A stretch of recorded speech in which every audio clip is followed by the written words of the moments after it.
नमस्कार दोस्तों, आप देख रहे हैं यूपी समाचार। आइए जानते हैं उत्तर प्रदेश की दिन भर की ताजा और बड़ी खबरें। आज की पहली खबर, आगरा में महालक्ष्मी मंदिर की दीवार गिरी, 20 श्रद्धालु दबे। आगरा के महालक्ष्मी मंदिर की दीवार गिर गई। दीवार के साथ ही छत का करीब 3 फीट हिस्सा भी गिर गया। इसके चलते दीवार के सहारे खड्डे लोग नीचे गिर गए। कुछ लोग यमुना में गिर गए। हादसे के बाद मौके पर भगदड़ और चीख पुकार मच गई। सूचना पर पुलिस और अन्य अधिकारी पहुंच गए। विधायक पुरुषोत्तम खंडेलवाल भी मौके पर हैं। यमुना नदी के किनारे महालक्ष्मी मंदिर है। मंदिर की सीढ़ियों तक यमुना का पानी आ गया है। शाम करीब 7 बजे 30 से अधिक लोग मंदिर प्रांगण में खड़े थे। तभी अचानक दीवार गिर गई। इसके बाद मंदिर परिसर में भगदड़ जैसे हालात हो गए। पुलिस के जवान मदद को दौड़ आए। लोगों के साथ मिलकर पुलिस ने रेस्क्यू शुरू किया। दीवार के नीचे दबे 6 लोगों को बाहर निकाला गया। उन्हें हॉस्पिटल भेजा गया है। कुछ लोग मिसिंग बताए जा रहे हैं। उन्हें ढूंढने के लिए यमुना में 9 गोताखोर उतारे गए हैं। जो लोग मिसिंग हैं, उनकी आधिकारिक संख्या नहीं डिक्लेयर की गई है।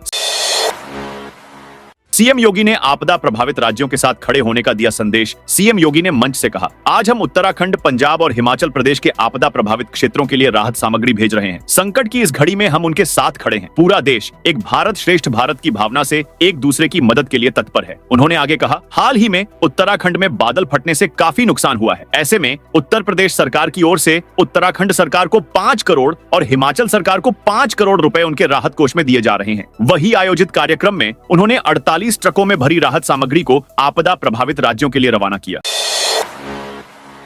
सीएम योगी बोले, सांप काटे तो झाड़ फूंक नहीं, अस्पताल जाएं। योगी ने कहा, आपदा के समय सतर्कता और सावधानी जरूर बरतें, क्योंकि जलजनित बीमारी जैसे डायरिया, वायरल, डेंगू आदि फैलते हैं। इसीलिए साफ सफाई और छिड़काव की जरूरत है। जगह जगह पानी भरने से सांप, बिच्छू आदि निकलते हैं। अगर सांप या कोई भी जहरीला जीव काटे तो झाड़ फूंक के लिए न जाएं। तत्काल CHC जाएं, वहां वैक्सीन लगवाएं। पालतू हो या स्ट्रीट डॉग काट ले तो वैक्सीन जरूर लगवाएं। बांके बिहारी में महिला श्रद्धालुओं और सुरक्षा कर्मियों में मारपीट। मथुरा के बांके बिहारी मंदिर में VIP दर्शन को लेकर श्रद्धालुओं ने मंदिर के सुरक्षा कर्मियों को पीट दिया। पूरा विवाद VIP लेन में घुसने को लेकर हुआ। जब महिलाओं को सुरक्षा कर्मियों ने रोका तो उन पर थप्पड़ों की बौछार कर दी। महिला पुलिसकर्मी ने बीच बचाव किया तो उसको भी थप्पड़ जड़ दिए। इस धक्का मुक्की में एक महिला श्रद्धालु फर्श पर गिर गई। इस दौरान मंदिर के निजी सुरक्षा कर्मी हाथ जोड़कर श्रद्धालुओं को रोकते नजर आए। इस मारपीट का वीडियो भी सामने आया है। मामला सोमवार सुबह करीब 11 बजे राजभोग दर्शन के दौरान का है। बाराबंकी ABVP कांड के बाद योगी का फैसला, बिना मान्यता वाले कोर्स पर होगा सख्त एक्शन। यूपी के सभी विश्वविद्यालयों और महाविद्यालयों की मान्यता की जांच होगी। सोमवार को सीएम योगी ने लखनऊ में अफसरों के साथ मीटिंग में यह फैसला लिया। सीएम ने कहा, विश्वविद्यालयों और महाविद्यालयों की जांच के लिए हर जिले में टीम बनाई जाएगी। इसमें सीनियर प्रशासनिक अधिकारी, पुलिस विभाग के अधिकारी और शिक्षा विभाग के अधिकारी शामिल होंगे। सीएम ने कहा, कमिश्नर अपने संबंधित जिलों में जांच की निगरानी करेंगे। सभी कोर्स की सूची और स्वीकृति पत्र की जांच की जाएगी। बिना मान्यता वाले कोर्स पर सख्त कार्रवाई की जाएगी। जांच रिपोर्ट अफसर 15 दिन के अंदर सौंपेंगे।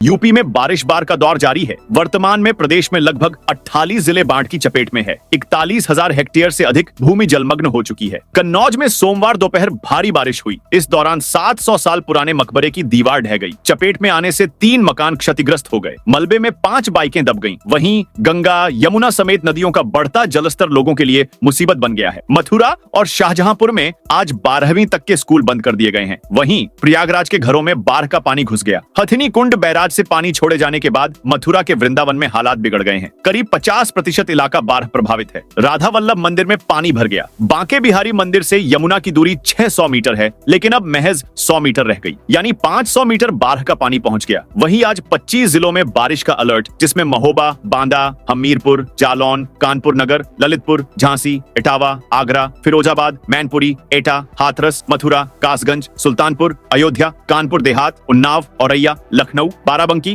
कन्नौज, हरदोई जिलों में बारिश का अलर्ट जारी। यूपी के युवक ने चुराए लाल किले से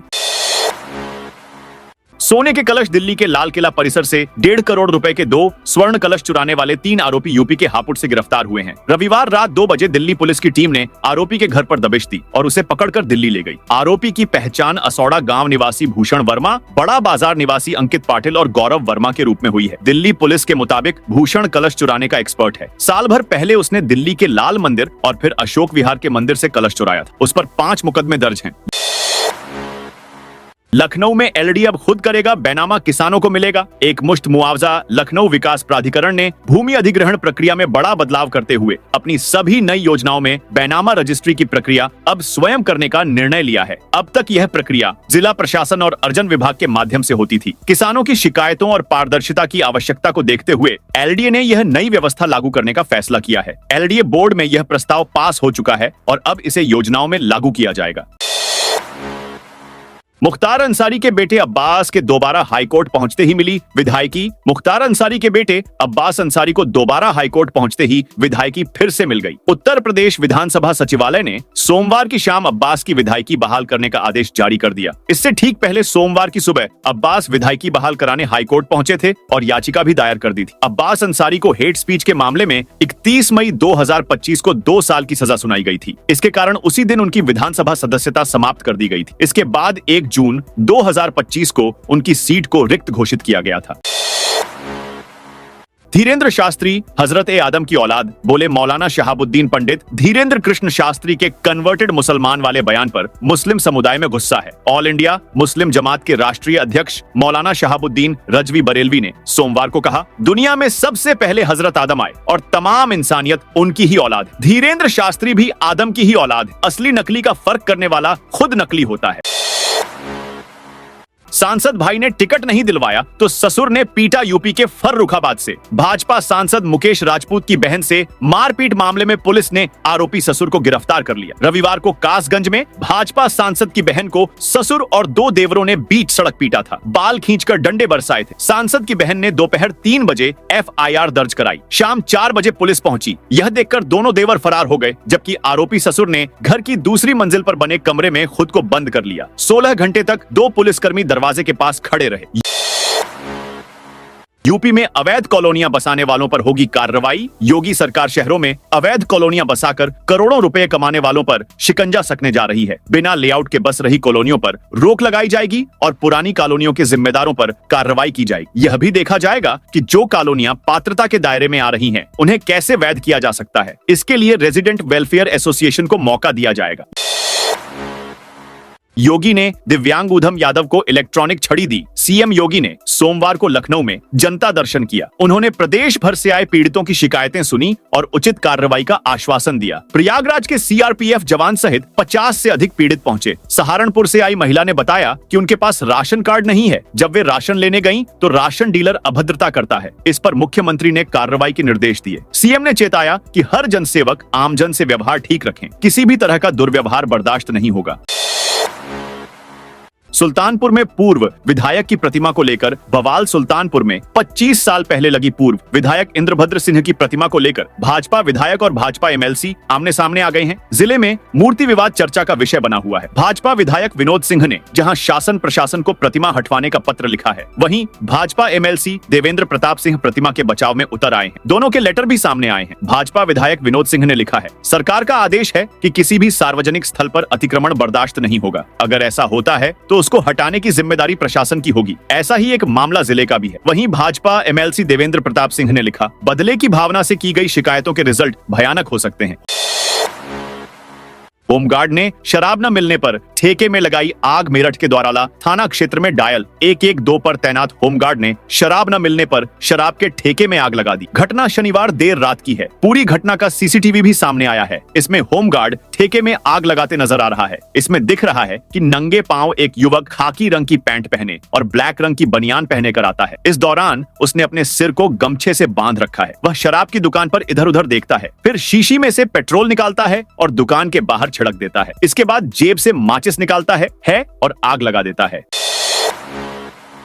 रेलवे और निजी कंपनियों को मिलेगी महंगी बिजली। Uttar Pradesh power transmission corporation की लाइनों का खर्च अब रेलवे और निजी कंपनियों को भी देना होगा। अभी तक यह खर्च उत्तर प्रदेश पावर कॉर्पोरेशन की ओर से वहन किया जाता है। ऐसी संभावना जताई जा रही है कि नई व्यवस्था का असर भविष्य में बिजली उपभोक्ताओं की जेब पर भी पड़ेगा। उत्तर प्रदेश विद्युत नियामक आयोग ने वित्तीय वर्ष 2025 से 26 के लिए ट्रांसमिशन टैरिफ के निर्धारण और पद्धति में बदलाव किया है। नई व्यवस्था में सभी ट्रांसमिशन लाइसेंसी की लागतों को एकत्रित कर सभी वितरण लाइसेंसी और अन्य ट्रांसमिशन सर्विस यूजर्स के बीच समान रूप से वितरित किया जाएगा।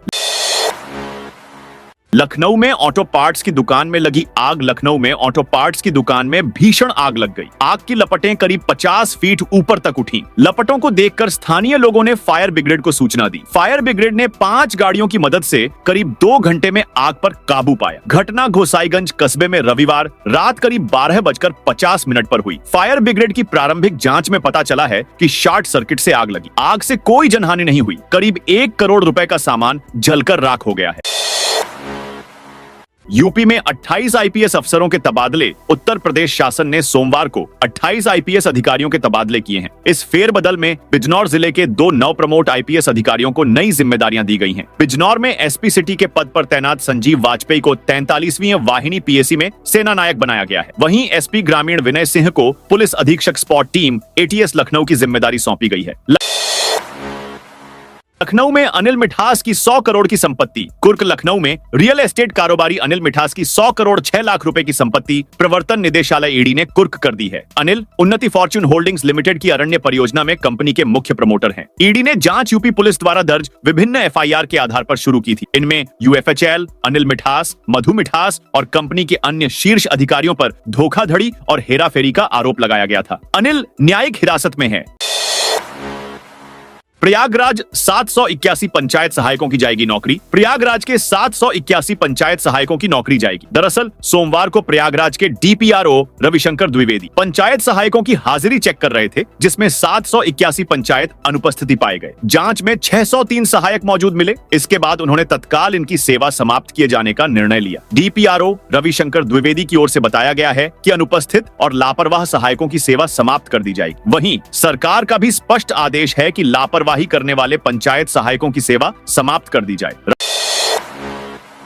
रामभद्राचार्य जी बोले, समझ नहीं पा रहा हूं कि क्या सुनाऊं। मेरठ में स्वामी रामभद्राचार्य जी महाराज की आज पहला दिन है। रामभद्राचार्य जी ने गाइए गणपति जग का वंदन करते हुए कथा का प्रारंभ किया। कहा, मैं मेरठ की भूमि को प्रणाम कर रहा हूं। यहीं से हमारे ब्राह्मण समाज के कुल तिलक मंगल पांडे ने अंग्रेजों के विरुद्ध स्वतंत्रता का अभियान प्रारंभ किया था। 8 अप्रैल 1857 को अंग्रेजों ने उन्हें फांसी दी थी। हम स्वतंत्रता प्राप्त कर चुके हैं। अब सब कुछ आनंद है, सब कुछ ठीक हो गया है। मैं समझ नहीं पा रहा हूं कि क्या सुनाऊं। अयोध्या धाम रेलवे स्टेशन पर प्रथम श्रेणी एसी प्रतीक्षालय शुरू। यात्रियों की सुविधा और आरामदायक यात्रा अनुभव सुनिश्चित करने की दिशा में अयोध्या धाम रेलवे स्टेशन पर एक और नई पहल की गई है। स्टेशन के प्रथम तल पर प्रथम श्रेणी वातानुकूलित सशुल्क प्रतीक्षालय का शुभारंभ किया गया। यह आधुनिक प्रतीक्षालय यात्रियों को बेहतर बैठने की सुविधा, स्वच्छ वातावरण और शांतिपूर्ण माहौल उपलब्ध कराएगा। विकसित उत्तर प्रदेश को लेकर आजमगढ़ में बैठक। आजमगढ़ जिले में समर्थ उत्तर प्रदेश विकसित उत्तर प्रदेश 2047 के अंतर्गत आज हरिवध कला केंद्र आजमगढ़ में प्रदेश सरकार द्वारा नामित किए गए प्रबुद्ध जनों द्वारा मुख्य विकास अधिकारी परीक्षित खट्टाना की उपस्थिति में विभिन्न क्षेत्रों के लोगों के साथ संवाद कार्यक्रम का आयोजन किया गया। इस अवसर पर प्रबुद्ध जन महेंद्र प्रताप सिंह ने कहा कि जब हम अपने अंदर देश प्रेम की भावना विकसित करेंगे और देश के प्रति जो हमारा कर्तव्य है। पशु तस्करी रोकने के लिए चंदौली एसपी का नया प्लान। चंदौली के एसपी आदित्य लांघे ने पशु तस्करी रोकने के लिए एक नई पहल की है। उन्होंने 29 पशु तस्करों के ड्राइविंग लाइसेंस रद्द करने की प्रक्रिया शुरू की है। इसके लिए संबंधित जिलों के परिवहन अधिकारियों को रिपोर्ट भेजी गई है। चिन्हित किए गए तस्करों में चंदौली के 12, वाराणसी के 5, मिर्जापुर के 4, गाजीपुर, जौनपुर और सुल्तानपुर के 3, प्रयागराज और प्रतापगढ़ के 2 लोग शामिल हैं। इसके अलावा बिहार से 4 और राजस्थान से 1 व्यक्ति की पहचान की गई है। नोएडा में कूड़ा कलेक्शन कंपनी पर 5 लाख का जुर्माना। नोएडा में डोर टू डोर कूड़ा उठाने का काम easy enviro infra project limited करती है। इसकी निगरानी सेक्टर 94 में आई टीएमएस कमांड कंट्रोल से होती है। सोमवार को प्राधिकरण के एसीओ संजय खत्री ने अन्य अधिकारियों के साथ यहां निरीक्षण किया और आईटीएमएस से लोकेशन देखी। पाया कि डोर टू डोर गाड़ियां कई एरिया में नहीं जा रहा है। कंपनी पर 5 लाख रुपए का जुर्माना लगाया गया। इसके बाद वो सेक्टर 40 और 126 गए। वहां केबल एजेंसियों ने खोदाई कर मरम्मत नहीं की। कंपनियों को नोटिस जारी किया गया। 20 दिन बाद फौजी कपिल को मिली अस्पताल से छुट्टी। मेरठ के NH 58 भूनी टोल प्लाजा पर मारपीट का शिकार हुए फौजी कपिल को अस्पताल से छुट्टी मिल गई है। कपिल पूरे 20 दिन बाद सोमवार 8 सितंबर को यूनिट के लिए रवाना हो गए हैं। गोटका गांव के रहने वाले कपिल श्रीनगर में तैनात है। 19 अगस्त को कपिल को मिलिट्री अस्पताल में भर्ती कराया गया था, जहां उसका इलाज चल रहा था। डॉक्टरों ने कपिल को पूरी तरह सही बताया है। उनके हाथों, पैरों और शरीर के अन्य हिस्सों की चोट सही हो चुकी है। सारे जख्म भर गए हैं। पूरी तरह स्वस्थ होने के बाद कपिल अब ड्यूटी पर वापस लौटे हैं। टीबी मुक्त भारत अभियान में बड़ी पहल। प्रधानमंत्री के टीबी मुक्त भारत के संकल्प को साकार करने में जिले के 2 विश्वविद्यालय अहम भूमिका निभाएंगे। राज्यपाल के अपर मुख्य सचिव के निर्देश पर यह पहल शुरू की गई है। स्वास्थ्य विभाग ने आचार्य नरेंद्र देव कृषि विश्वविद्यालय और डॉक्टर राम मनोहर लोहिया अवध विश्वविद्यालय को 100 क्षय रोगियों की सूची सौंपी है। विश्वविद्यालयों को न्यूनतम 75 रोगियों को गोद लेने का निर्देश दिया गया है। जिला क्षय रोग अधिकारी संदीप शुक्ला ने बताया कि 17 सितंबर को प्रधानमंत्री के जन्मदिन पर इन रोगियों को गोद लेने का ऐलान किया जाएगा। विश्वविद्यालय इन रोगियों के इलाज की पूरी अवधि में उनके खान पान और पोषण का विशेष ध्यान रखेंगे। देवरिया में अवैध पटाखों की तस्करी पकड़ी। देवरिया में महुआडीह थाना पुलिस ने रविवार को अवैध पटाखों की तस्करी का भंडाफोड़ किया। पुलिस ने बेरमहिया पुल के पास से एक पिकअप वाहन में 9 बोरी अवैध पटाखे पकड़े। मौके से 2 तस्करों को गिरफ्तार किया गया। मुखबिर की सूचना पर पुलिस ने नाकाबंदी कर पिकअप को रोका। तलाशी में वाहन से अवैध पटाखों की बरामदगी हुई। पुलिस ने कुशीनगर के कप्तानगंज निवासी विश्वजीत मद्देशिया और विपिन मद्देशिया को गिरफ्तार किया। दोनों वार्ड नंबर 4 चांदनी चौक के रहने वाले हैं। चंदौली में 284 करोड़ की लागत से बनेगा नया कोर्ट। चंदौली में नए न्यायालय भवन का निर्माण कार्य शुरू हो गया है। इस परियोजना की कुल लागत 284 करोड़ रुपए है। इसमें न्यायिक अधिकारियों के लिए 5 मंजिला कोर्ट भवन और अधिवक्ताओं के लिए 7 मंजिला चैम्बर का निर्माण किया जाएगा। सोमवार को मुगलसराय से भाजपा विधायक रमेश जायसवाल, एडीएम रतन वर्मा और अधिवक्ता प्रतिनिधियों ने निर्माणाधीन कोर्ट का निरीक्षण किया। कार्यदायी संस्था को इस परियोजना को 18 माह में पूरा करने का लक्ष्य दिया गया है। विधायक जायसवाल ने बताया कि अधिवक्ताओं ने इस न्यायालय भवन के लिए 28 साल तक आंदोलन किया। अधिवक्ता अनिल सिंह और झम्मेजय सिंह ने कहा कि लंबे संघर्ष के बाद यह सफलता मिली है। इस मांग को लेकर अधिवक्ता झम्मेजय सिंह ने चंदौली से लखनऊ होते हुए नई दिल्ली तक पैदल यात्रा भी की थी। पीएम मोदी 11 सितंबर को 52वें दौरे पर काशी आएंगे। प्रधानमंत्री नरेंद्र मोदी का 11 सितंबर को 52वां काशी दौरा स्पेशल होगा। पीएम कई विदेश यात्राओं के बाद पीएम का 40 दिनों में दूसरी बार आएंगे। हेलीपैड से लेकर ताज होटल तक जगह जगह उनका स्वागत होगा। पीएम के स्वागत के लिए मंत्रियों, विधायकों और पार्षदों को जिम्मा दिया गया है। भाजपा नेताओं के साथ स्वागत की जिम्मेदारी मंडलों को सौंपी गई। गुलाब की पंखुड़ियों से अभिनंदन के लिए महिला कार्यकर्ता भी पुलिस लाइन गेट पर मौजूद रहेंगी। पुष्प वर्षा के बीच भाजपा कार्यकर्ता एवं काशी की जनता हर हर महादेव के उद्घोष के साथ पीएम का वेलकम करेंगे। पीएम कार से ही कार्यकर्ताओं का अभिवादन स्वीकार करेंगे। प्रयागराज में फिर कहर बनकर लौटी बाढ़। प्रयागराज एक बार फिर बाढ़ की चपेट में आ गया है। बीते 2 महीनों में यह 5वीं बार है जब गंगा और यमुना नदियों के जलस्तर में तेजी से बढ़ोतरी हुई है, जिससे शहर के निचले इलाकों में तबाही मच गई है। लगातार हो रही बारिश और नदियों के उफान से आधा शहर फिर से संकट में है। पिछले 10 दिनों के भीतर एक बार फिर पानी ने लोगों को अपने घर छोड़ने पर मजबूर कर दिया है। लोग थक चुके हैं। बार बार घर का सामान समेटना, बच्चों और बुजुर्गों को सुरक्षित स्थानों पर ले जाना अब एक बड़ी चुनौती बन चुका है। कई लोगों को लगातार राहत शिविरों की शरण लेनी पड़ रही है।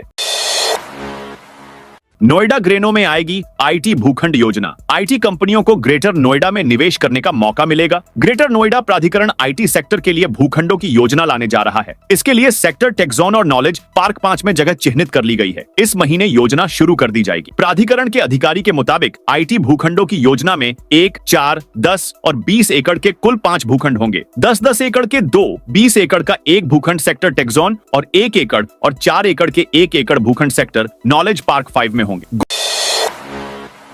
गोरखपुर की मेन सड़कों को मिलेगा स्मार्ट स्वरूप। गोरखपुर की प्रमुख सड़कों को आधुनिक स्वरूप देने की दिशा में बड़ा कदम उठाया गया है। मुख्यमंत्री green road infrastructure development scheme के तहत गोरखपुर की करीब 4000 मीटर लंबी सड़कों को स्मार्ट रोड के रूप में विकसित किया जाएगा। योजना के दूसरे चरण में 53.68 करोड़ रुपए की लागत से शास्त्री चौक से छात्र संघ चौक तक सड़क का निर्माण सबसे पहले शुरू किया जाएगा। रविवार को नगर निगम, जलकुल, जीडीए, यूपीपीसीएल, जियो, बीएसएनएल और ट्रैफिक पुलिस समेत सभी एजेंसियों की टीम ने सड़क निर्माण से पहले यूटिलिटी शिफ्टिंग के लिए संयुक्त सर्वे किया। उद्देश्य यह है कि निर्माण कार्य शुरू होने से पहले सभी बाधाओं को दूर किया जा सके।